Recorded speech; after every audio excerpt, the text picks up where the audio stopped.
now we're going to the hips. It means you're on your floor. You go to the side with your knees and stretch the inner side of the muscles. You go down on your forearms, and please note that your foot are showing to the outside. So the inner side of the foot is on the floor and your toes showing to the outer side. You can rock forward and backward in this position, and when you find the sweet spot to stretch your muscles, you can lift your legs, your foot. This is an inner rotation in the hip joint, and it's a great movement to improve your flexibility in your hips.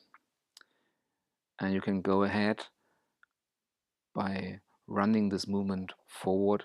You go on your arms, and when you raise your leg, you go down with your hip to the floor. So it's an extension in the hip and also in the spine. It's inner rotation, extension, the hip, and extension in the spine.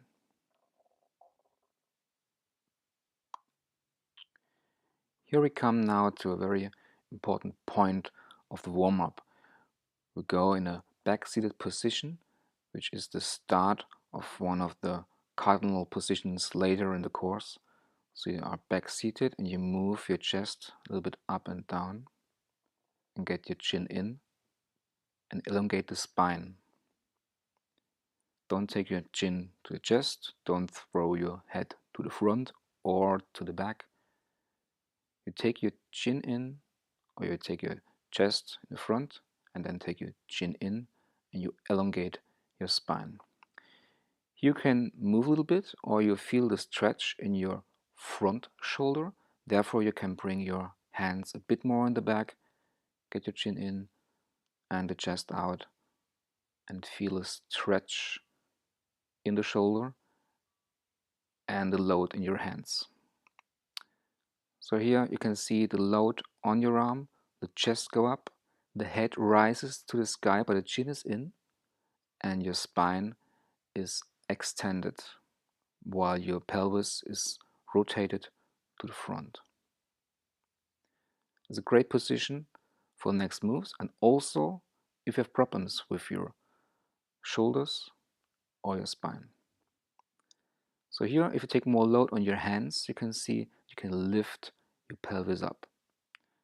Just do it as far as you want. You don't have to go the full way up, but you could go higher if you can, but don't have to. It's just an offer, but if you can bring it to a level like a table or a rectangle, and always have in mind to take your chin to your neck, so chin in. And this position will later be called the crab position and is a cardinal position for many moves we do in this course. And after the next warm-up, the special warm-up for your wrists, we will start with this crab position.